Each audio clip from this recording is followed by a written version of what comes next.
11th के student ध्यान दें। आज के इस वीडियो में मैं आपको वार्षिक परीक्षा के लिए भौतिक शास्त्र के महत्वपूर्ण प्रश्न इस वीडियो में बताने वाली हूँ। तो देखिए अच्छे से स्क्रीनशॉट के माध्यम से कंप्लीट करिएगा। 4 सेटों के रूप में आपके लिए लेकर आई हूँ।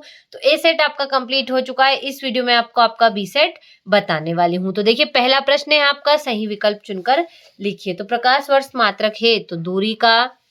कौन सा पदार्थ अधिक प्रत्यास्थ है तो इस्पात। सयांता निम्न में से किससे संबंधित है तो घर्षण से। वायुमंडलीय दाब का मान होता है तो 10⁵ पास्कल होता है। रेखीय संवेग को आघूर्ण को कहते हैं तो कोणीय संवेग।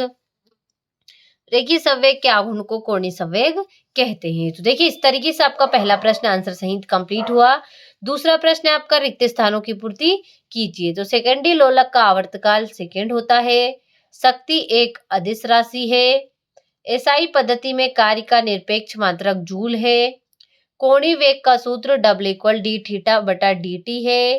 ताप बढ़ाने पर प्रत्यास्थता गुणांक का मान कम होता है। द्रव चालिता लिफ्ट पास्कल के सिद्धांत पर आधारित है। तो देखिए इस तरीके से आपका दूसरा प्रश्न कंप्लीट हुआ। अगला प्रश्न है आपका, तो देखिए तीसरा प्रश्न आपका, सही जोड़ी मिलाई। तो अभिकेंद्र त्वरण तो v²/r। गैस का दाब तो होगा आपका mNc²/3v। संवेग तो होगा आपका करनी में 2gr। ऊर्जा तो ऊर्जा का होगा जूल। पलायन वेग तो इसका होगा करनी में 2m के। कक्षीय वेग तो इसका होगा आपका करनी में gr। तो देखिए इस तरीके से आपका तीसरा प्रश्न कंप्लीट हुआ।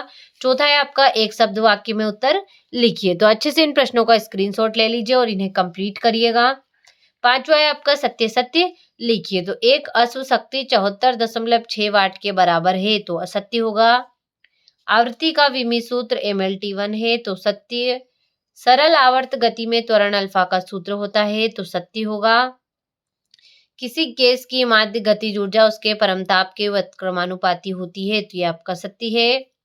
द्रव्यमान केंद्र सदैव पिंड के अंदर स्थित होता है तो ये आपका असत्य होगा। तो देखिए इस तरीके से आपका पांचों प्रश्न सत्य सत्य भी कंप्लीट हुआ। ये रहा आपका छठे प्रश्न, सदिशों के योग का त्रिभुज नियम क्या है, सातवां हो गया।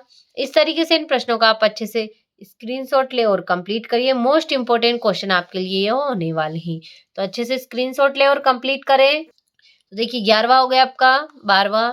और आपको अगर प्रश्नों के आंसर ना भी मिले तो घबराने की कोई जरूरत नहीं, क्योंकि अगले वीडियो में मैं आपको फुल सॉल्यूशन के साथ बताने वाली हूं। तो अभी के लिए इन प्रश्नों का अच्छे से स्क्रीनशॉट ले और कंप्लीट करिएगा। तो देखिए 18वां हो गया आपका, 19वां हो गया और ये हो गया आपका 20वां प्रश्न। तो देखिए इस तरीके से आपको कुल 20 प्रश्न मिलने वाले हैं।